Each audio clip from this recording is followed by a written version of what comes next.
there's a couple of things under the NAPRA standards that are pharmacists only for, under the standards. So I just want, to make sure that we have the proper oversight for those things. And in the document, you still talk about the other pharmacists.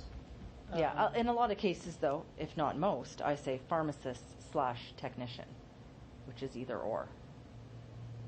Is there any specific one that you're concerned with where I referenced I'm just trying to understand the, the resourcing that you have. Yeah. Because on the website, you just have the, two technicians and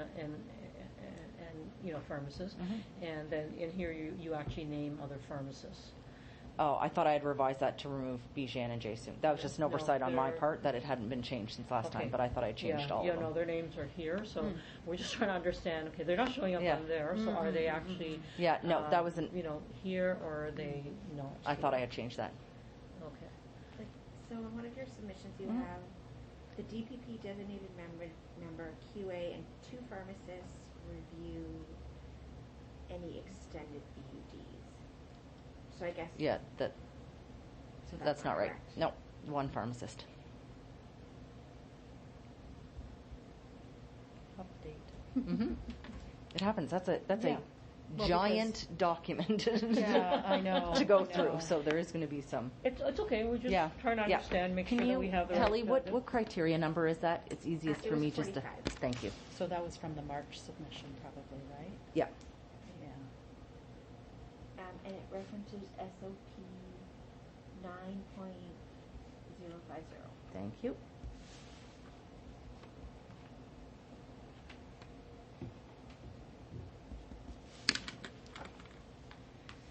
So when you made the decision, like if somebody, when the physicians called and they wanted you to repackage commercial products into smaller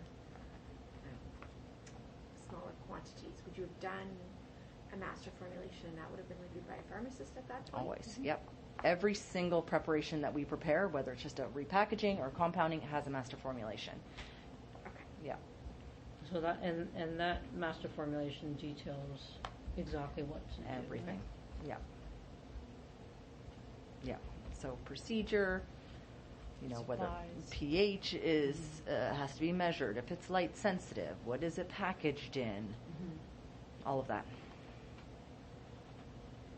Okay, so you're keeping Heather busy. Labeling. Yeah. Yep. Okay. So we're just trying to understand, how all of that, because I guess, you had done a lot of work already in March, and so we're reading it. It came with the submission, so we're thinking that's actually what's happening at this point in time.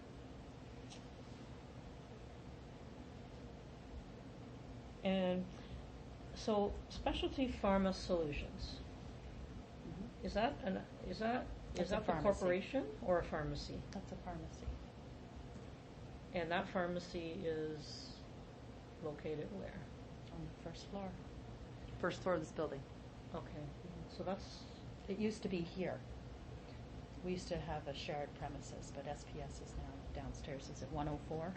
I don't know. I forget the unit number. It's a separate unit. Okay. I thought I saw another name with that new site. There's Paratus. Okay. But there's also SPS. So there are 2 pharmacies down there. So please. So can you help us? Because that's where I guess I'm confused. 105 and 104. Unit 105 and 104. So there's 2 pharmacies downstairs. Okay. They're separate. And just different business. So they do different business? One is HIV, infectious diseases, and the other is more ophthalmology. So the specialized one is ophthalmology? SPS is ophthalmology. No, SPS is sorry. HIV SPS and is infectious HIV diseases. SPS used to do everything. So then... But Paratus was, it's a new pharmacy that was created to split off the ophthalmology so that it could get more specialized care. So for those patients. Are they dispensing your prefilled syringes? They are. Or they dispense just like vials and things? Both. they would do both, but that's not, has nothing to do with Mhm. Avid, but they But get our they pre-filled syringes. purchase order from us. Yep, pre-filled syringes, yep. So they buy they have both, right? So they have buy pre-filled syringes and they dispense patient specific. Right.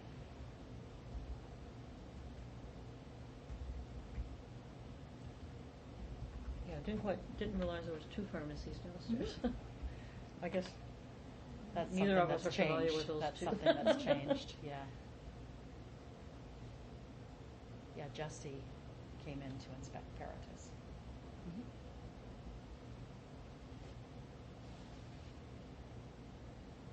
Does Paratus also buy drugs from you?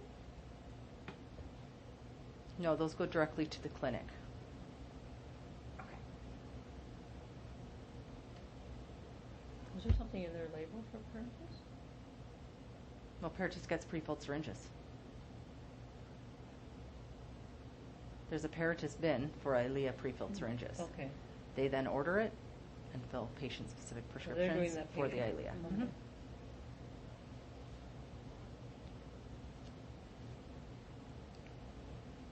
And then what is Specialized getting from you then? They get a methacobalamin, too, for a patient.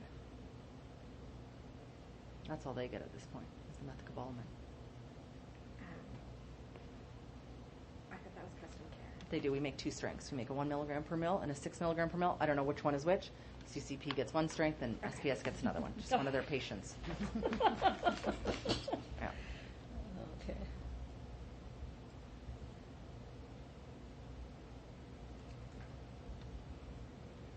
And you're selling to Toronto Western Hospital as well?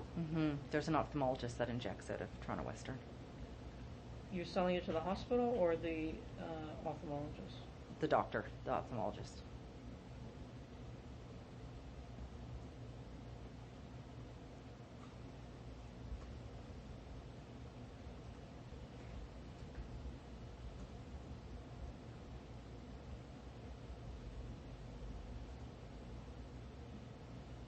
And then the other ones you sell directly to the docs? Mm-hmm.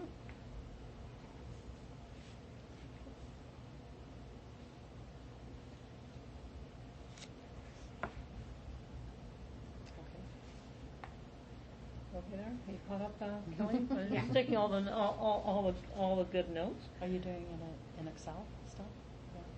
I just have a Word document. Oh, okay, That's okay, the yeah, fastest just way taking for me. notes, yeah. That's one. Yeah. Is there any plans? Because that Excel document, first of all, the file is huge, so I always have issues sending it back and forth. Is there plans to get it in a fillable PDF or something that's? Yeah, so did you see the document that was sent as the draft, the revised Yes. draft?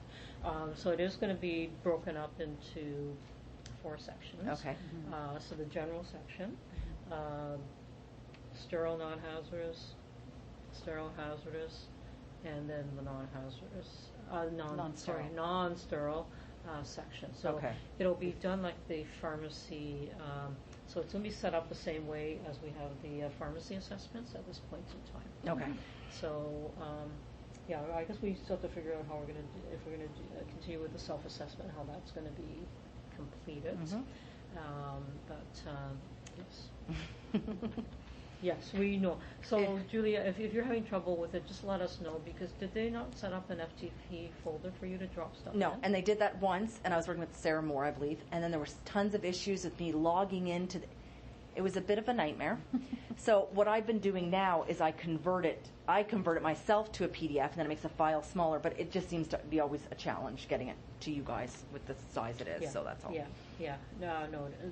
So what you'll be seeing the next time is more aligned with that document. Okay.